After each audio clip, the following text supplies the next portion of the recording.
Assalamualaikum warahmatullahi wabarakatuh. Halo semuanya, balik lagi sama aku Fadil Ananda.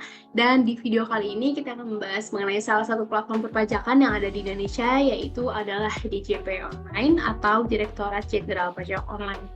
Sebelumnya kita udah membahas mengenai dua aplikasi ya di video-video sebelumnya. Yang pertama adalah aplikasi Forex atau Foreign Exchange with X, dan ada aplikasi perbankan juga BNI Mobile Banking. Sekarang kita akan masuk ke pembahasan platform perpajakan DJP Online. Oke, sebelumnya pajak itu apa sih? Pajak itu merupakan kontribusi wajib dari orang atau badan terhadap negara. Kalau di sini perpajakan dibagi jadi tiga ya, ada self assessment, official assessment, dan withholding system. Kalau misalnya self assessment itu menghitung, melaporkan, membayar, dan menyetor pajak sendiri. Jadi yang wajib pajak itu dia ya udah hitung sendiri aja nih pajaknya tuh berapa, contohnya seperti PPN dan PPH. Kemudian official assessment itu pajak yang dihitung oleh si petugas dari pajaknya, jadi wajib pajak tinggal melakukan pembayaran, contohnya seperti pajak bumi dan bangunan, PBB ya. Dan yang terakhir ada withholding system. Ini pajaknya itu ini kan contohnya pemotongan penghasilan karyawan perusahaan ya. Nah, jadi emang dari perusahaannya itu sudah dipotong gaji si karyawan dengan pajak. Jadi wajib pajak yang nggak usah ngapa-ngapain lagi, dia udah menerima gajinya yang bersih yang sudah dipotong oleh pajak seperti itu. Ya, mungkin itu sedikit pengantar aja untuk perpajakan. Sekarang kita akan masuk ke pembahasan mengenai DJP Online. Oke. DJP Online atau Direktorat Jenderal Pajak Online merupakan satu platform yang difasilitasi oleh Direktorat Jenderal Pajak dalam menunjang kewajiban perpajakan bagi yang wajib pajak secara online. DJP Online merupakan salah satu bentuk digitalisasi dari lembaga pemerintahan karena mempermudah masyarakat Indonesia dalam kegiatan perpajakan dengan dilakukan secara online. Nah, untuk webnya sendiri bisa dilihat di sini ya, djponline.pajak.go.id. Nah, ini untuk tampilan di webnya ya. Jadi kita di sini bisa melakukan pendaftaran NPWP, atau bisa membayarkan pajak, menghitung pajak, dan bisa ada edukasi pajak juga gitu ya. Mungkin yang belum terlalu paham gitu kan mengenai pajak, itu kita bisa mencari informasi di sini seperti itu. Nah, ini untuk registrasi yang dibutuhkan itu adalah NPWP, nomor pokok wajib pajak. Kalau belum punya bisa dibuat dulu. Dan selain NPWP dibutuhkan juga EFIN, yaitu Electronic Filing Identification Number. Oke, mungkin untuk NPWP sama EFIN itu tuh mereka tuh mirip-mirip ya, sama-sama sebagai semacam kode unik atau pengenal gitu ya untuk wajib pajak. Nah, bedanya itu buat NPWP sendiri, dia itu definisinya nomor identitas yang diberikan kepada wajib pajak sebagai sarana administrasi perpajakan.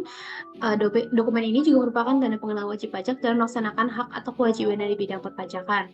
Warga negara yang memiliki NPWP dinyatakan sebagai wajib pajak atau bisa dibilang juga seorang dengan penghasilan telah mencapai PTKP atau penghasilan tidak akan mencapai. Nah, jadi itu NPWP juga dia tuh bentuk kartu gitu ya, kayak KTP tapi bentuk pajak gitu. Nah, kalau EVIN sendiri itu dia nomor identitas yang dimiliki wajib pajak untuk mengakses berbagai jenis layanan pajak online DJP. Nomor identifikasi ini berlaku seumur hidup sehingga tidak perlu memperbaruinya. Seperti halnya NPWP, dokumen ini secara umum terbagi menjadi dua jenis, yaitu untuk perorangan dan badan hukum. Oke, jadi untuk punya EVIN ini tuh perlu NPWP dulu. Jadi kalau misalnya memang sudah masuk kriteria wajib pajak nih, si wajib pajak ini dia harus daftar NPWP dulu, baru daftar EVIN dan bisa memakai layanan yang ada di DJP seperti itu. Oke, nah di sini ada beberapa fitur atau layanan ya, mungkin lebih ke layanan yang ada pada DJP Online. Yang pertama ada e-filing. E-filing merupakan pelaporan SPT atau surat pemberitahuan tahunan secara online. Kemudian ada e-billing, yaitu sebagai pembuatan kode billing untuk proses pembayaran pajak secara online. E-billing ini memiliki fungsi sebagai pengganti SSP atau surat setoran pajak.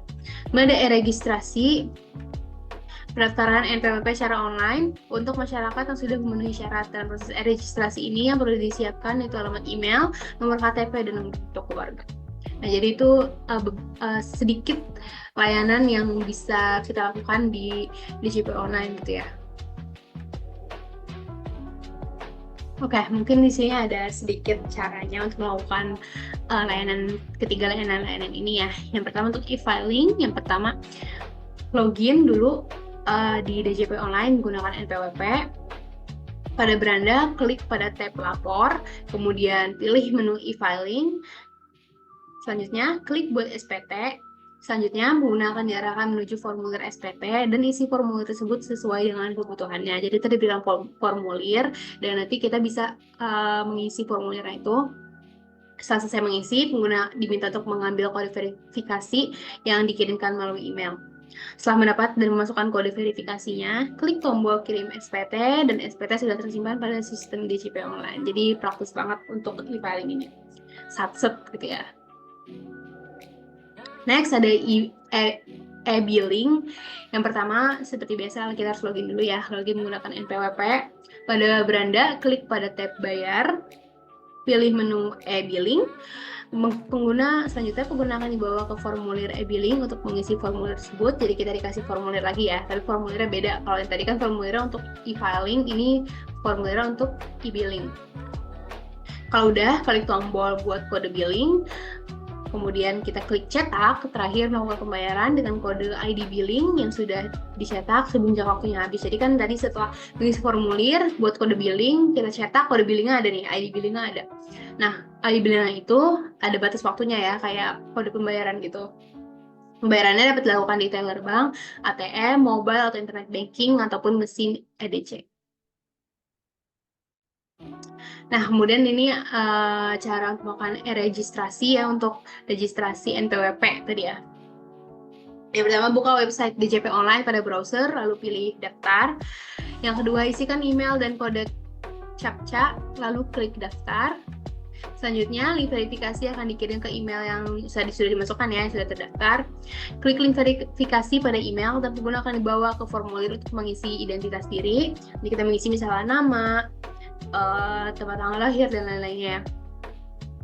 Itu untuk pembuatan NPWP ini. Selanjutnya, link aktivasi akan dikirim ke email yang terdaftar. Klik link aktivasi tersebut. Tadi kan link verifikasi nih, sekarang link aktivasi, jadi beda ya. Setelah sudah diaktifasi, lakukan login pada halaman pertama. Selanjutnya, pengguna memilih hak dan kewajiban pajak. Jika belum, maka status NPWP menjadi non-efektif. Setelah pengisian data diri sudah selesai, selanjutnya yaitu mengirim permohonan. Klik minta token dan kode token akan dikirim ke email. Buka email dan salin kode token, lalu tempel lagi kode tersebut pada kolom token yang tersedia. Klik kirim.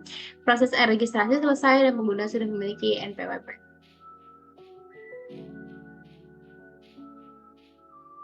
Di poin yang ini, status NPWP menjadi non-efektif. Itu maksudnya dia punya NPWP tapi nggak aktif gitu loh. Nah, untuk orang dengan status NPWP yang seperti ini, dia itu nggak wajib untuk melakukan pelaporan SPT tahunan. Tapi kalau misalnya dia memang NPWP-nya aktif, ya dia harus melakukan SPT tahunan tersebut, seperti itu. Oke, mungkin untuk pembahasan mengenai platform perpajakan di DJP online mungkin segini saja ya. Jadi tadi yang sudah kita sebut juga, kalau misalnya DJP online itu merupakan suatu platform bentuk digitalisasi pemerintah ya.